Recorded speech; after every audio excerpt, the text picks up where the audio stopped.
yema awekumbiala akwa aba yeba nzema today TV aso enna nworo mai sebeti yengane a omke bol be wokare ke ba fa Nzulezo adware ya ya grebe Nzulezo olusuwa mo be azure ne azuwa gigi azuranye ol kakra makpapare be dodo ne ala kuro ke be hu eke na omke betanya la kwanya ne beta be Nzulezo la yemo nzema today TV ena yeri yedo ya wonzo kai ye ba fa be ya ga Nzulezo na ba ba ne Nzulezo kezi kramade se be nwor kamu yejila ekere mo babo ne elenon mo ba fa ko Nzule ne azora ima ye ya mu yeji nwora mo yera bia va bia via hola se be nwunye me de mo jiji kra am ke be nwunye de me ka kura mo dai kpanu school nga kura ma wonu wa ye me de ma be ka tin la be da bo be azura no mo onye te kra ma kpa le o de azura mo onye te ahyiati ye mo ye du ajake Nzema today TV da bia baba kereke ye ma be ndwadwa nya na ngba la ye fa be ye ekere asukwalian mo Nzema do ko Nzulezo ama ba ba sukwe na ba hala asukwalian amen se be mu be asukwalian ya ekere kra ma kpa le ani an ban ma du be gari aze ezezi ya ke kpa le ade ma am ka ado ya ne ba fa ma fa yo le wo bo jali chi ba fra me ade ma ka ku aka na ka ba fra wo ya ade ma nanje okay na yere ko Nzulezo sa ekere be asukwalian ekere azu ba na wa abale no wa na wa ni azu.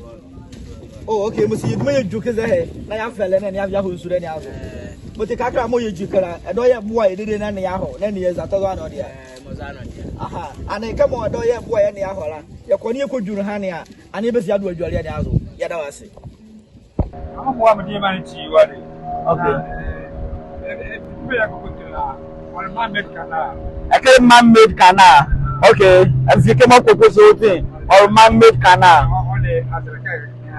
Ah, okay. Azure nazo. No, okay. Asana yaba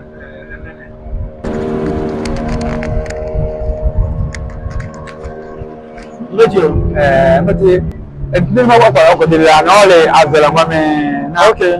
Akere tie de be yapo de nu bi asana yabo ti kama ya yebu ma okay kana be zemba bla wo na kama ira wildlife ma ba ga le be so no kizima ye fela okay be critique ba ma ye oh okay mutiama be critique machine ba excavator be dredge kene de be okay ye use one point ni a be grow kama more natural. All right moti your stretch is the hemo yara ne ya de or the man made or the be valley excavators wildlife nerve Forest Commission ma ya bol mu hama be ye ma ekene ya adan ya in collaboration with Ghana Tourist Board ya ebu nu ye amede ba sebele ni ya on ken fonyi mu ya le pagwala le adan mo ye fanu wa fie ko finde Nzure ni azu mo suwa ni azu bere kreke adan mo ye mu a ye nyugba azu mo fonyi ni ele pagwala o de adan mo be shada ba yere be vare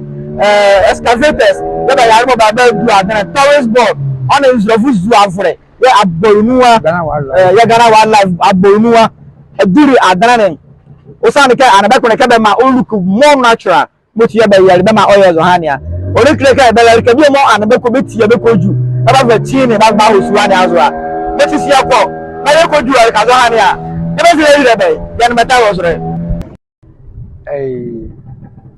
Ghana gas okay but here be ko yi ga okay so boy you dey about to dey come here January March April okay can no talk to the people that do all we oh okay what answer kese all you okay na meketi mo ya is wala na ala I say 100 come on the all train la am ka ga ba le ka wo pa na han all airport be all Ghana okay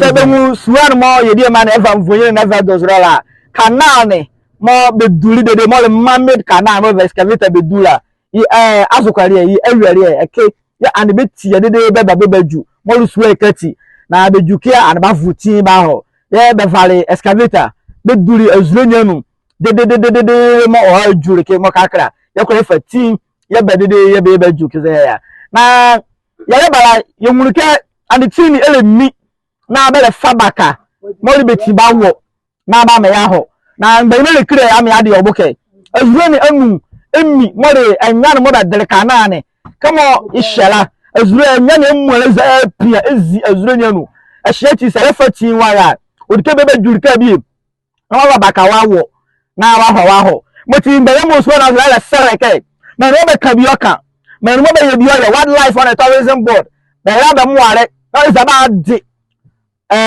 man-made canal nya na adre ne zalla nuwa tazanya me ke biya ma azure ne ka hazara oya na ofa ngejire chi oba wo be outboard motor machines mo be yusura oya na obo kaze moti ala sare kan bayima yeteju so la zumum na be mo are mo be ana dia ta ba ojo ka ba bi onyure very good moti ese tabo nuwa ya ko zure da zo ya da ba se ye tutu ke ba na ga adu do kusiwa ala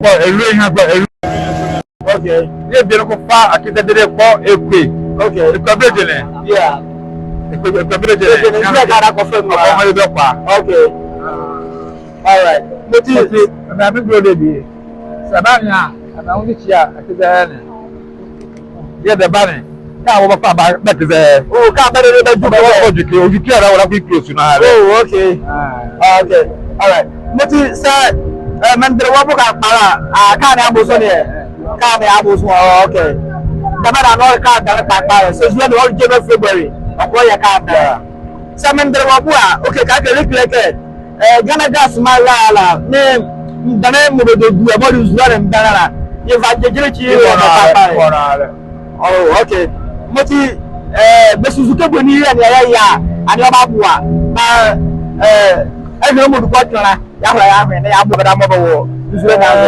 na da mo ba ha ke se Ghana gas mo be du andran don mo tia ka sa ya tire do nu ke besu ba ya demonstration e mo ko ti ba wa ya be je ya di oyun ke di adremo nzowo be di ani ko wela the time of ya le mo ti ko na se e ko tu be ma mo ko ti be solution mo ti ya ba ni be ma mo bia e ba do bo ha la okay da ba la ti te guti awo bungo me o e kere bungo me ya ko ke oh okay ana le bo be ni du awo mu mo o to ni first time bo ebikiala ele fugbe bezo pleno amanzure mu ana okay azure mu ana fra amanzure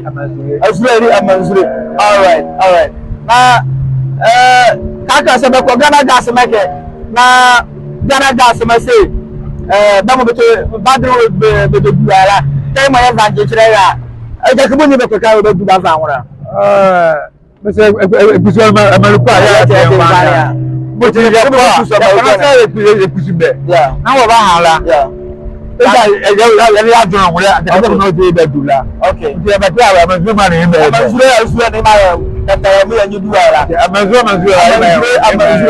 o le zura ka ma te paro na aye ka ba no oh azo le ele go bo ye ba ya ro ye te ide bi ara oh ani anye te pata re anye le ewu ya ba ka se olibile yeah na de bi ma olibile la yeah nya ko wo what nenu la yeah ni mo ye ma ni ye ebiduo bi ba ni ya bi bla da ba ni ya mo ba ye o just ba la ni mo ye no wa o to de ma ko ai wo ya bi to le yiro ma ya nya me wa ka ba de le la o ani ha go gunya ya mo ba bo di ni go ta ni mo ya ti e fa la oh okay ya ti mo tu me ya ka daga na mo le oh okay ba abi ba mfetu mutuma be na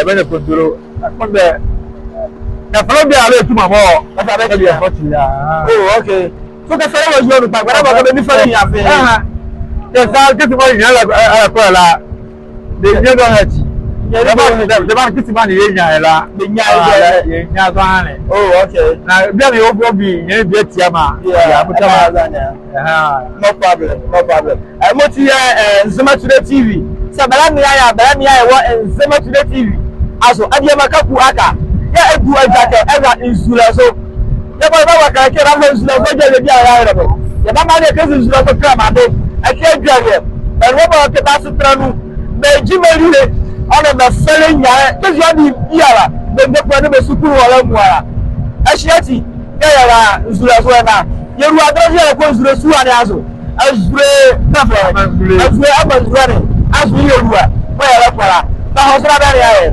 da ba se Oh, Adema is that you be a mahabiako. Adema Kaku Aka, Nzema Today TV azo. Yeah, Beletiela. Nzulazo Suane azo. Yeah, Kakaka, Belania. I'm kind of bala you hear the me fazwa e ju Nzulezo Suane azo. Na ya fandre mu azo, Kakaka me na metembela. Nzulazo ya we Kakaka. Na sabania suwa kraman, mo be pentu mure, mo ojimize kala. Imo le guest house. Hotel pakpa kramma wo suwa ya azo. Mo ebeke bo na sekpendel kawala. Onga yanje jire onga ma ofe. Ebenya el kawafa etiwado. Wo Nzulezo Suane azo.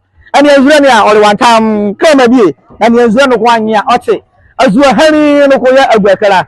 Ake ori suwa mumua. Mo mane dezola. Ake ka krama pakpa re. Nzulezo and okay, you know, really adwale. Adema, I'm telling you, balani you know, elabo ado. Mo fan Nzulezo. Yeah, I do. I know the clinic at Kele Hotel. Now, okay, program your work. But you work another what you are. You work there. Oh, tell me that you are going one walk. Oh, I said, I'm okay. I'm very good. I will be a more autism to do my yeah. Try to buy yeah. All right. So the back in there, I said Belaka. Yeah. About can be a dollar yeah. Because the whole West Africa, yeah.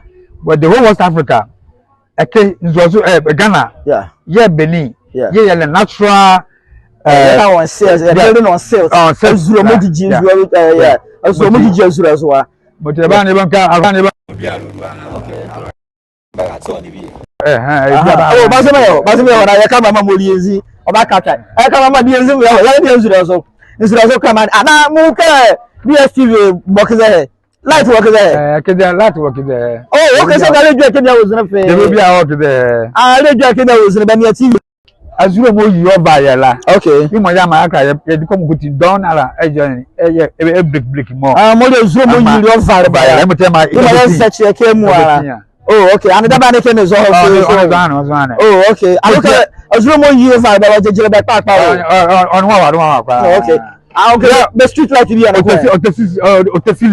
So get out yet a season until last year. Until last year, you do Zulus as well. Oh, okay. And my Raphael. Oh, okay. But you can't live near street going. Okay, John one. Yeah, main general street in here. Okay. But you better back the war. I can be a more more. Only actually Roman Catholic. Okay, I saw you okay. Roman Catholic Church. Roman Catholic Church. Nzulezo Roman Catholic Church. Nobody is also the come back. Sliding doors and tinted glasses and wow. Okay, you home car. No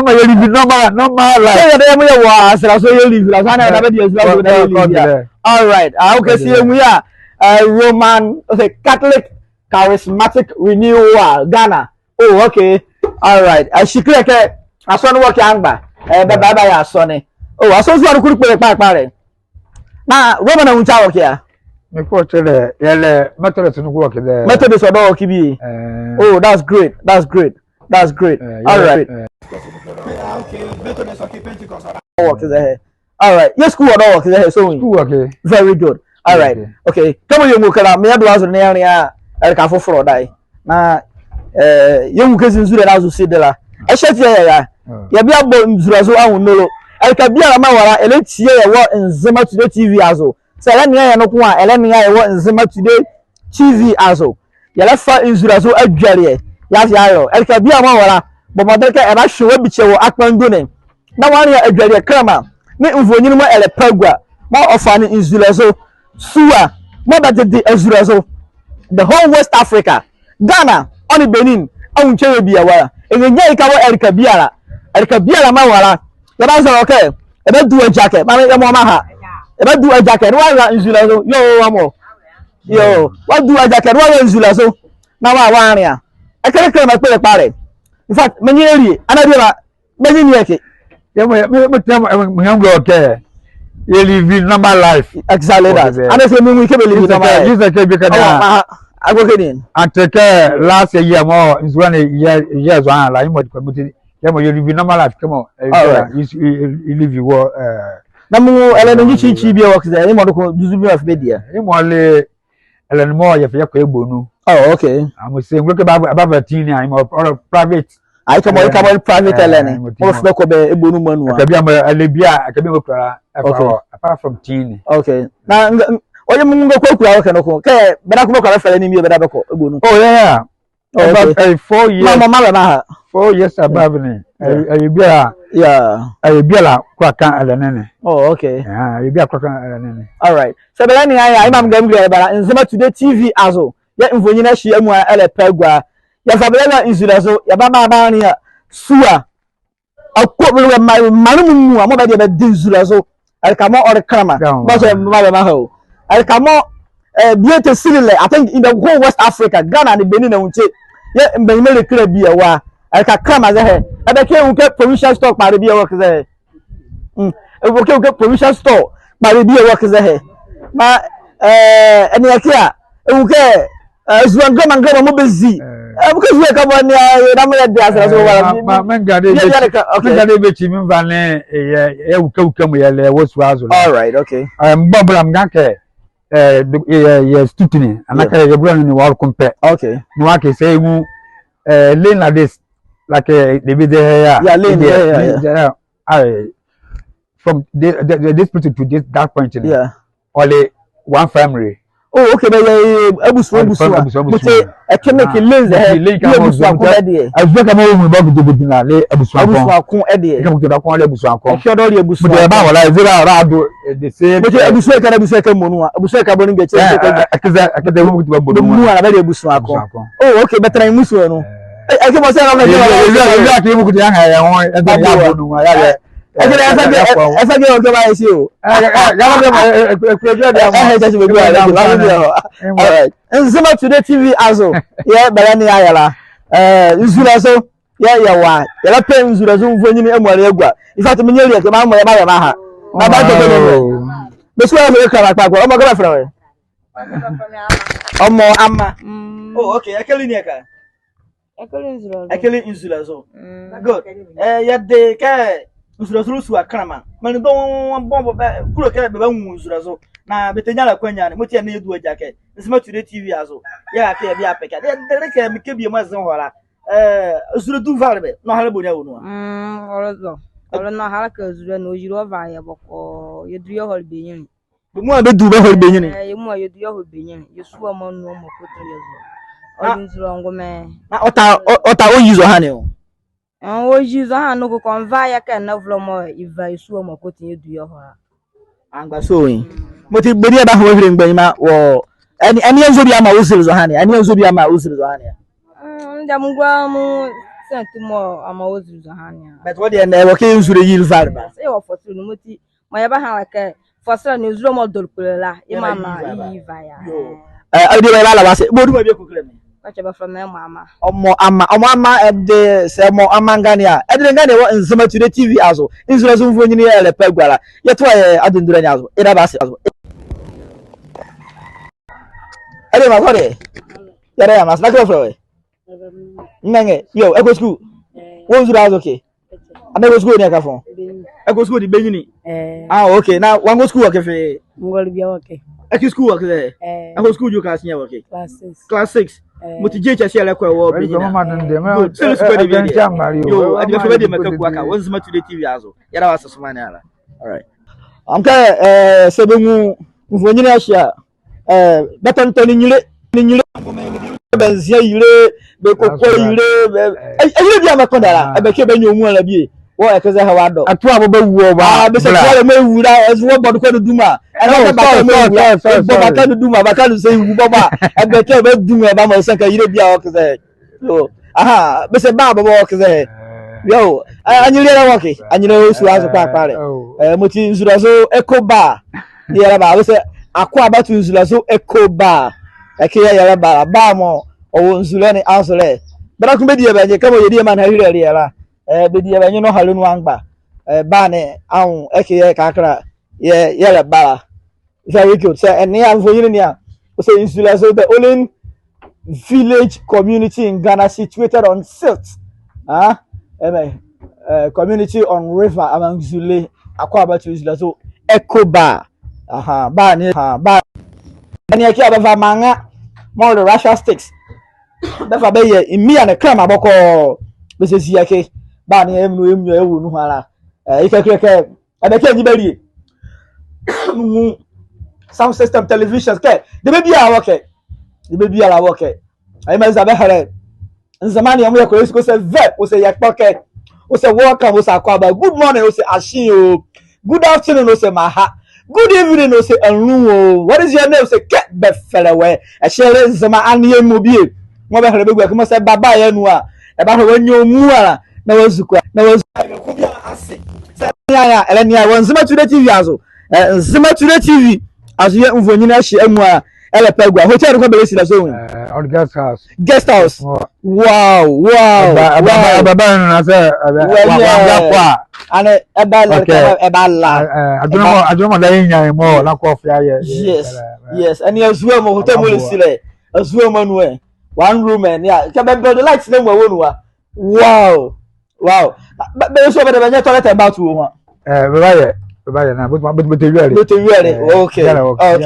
all right azuo mo yeah ele pagua ko be jina ke enjoy the nice atmosphere and the nice breezing and the nice natural environment and ekura eba jineke na enjoy bi amen Nzulezo ye elepe agwala Nzulezo ye elepe agwala amke mu ka akemu ana ehwe akide Nzulezo mu ana hwe so wi akide option okay option na ima ma fa hala first of last demos run year kwala still to you okay all right okay and you do ya den dure nyazo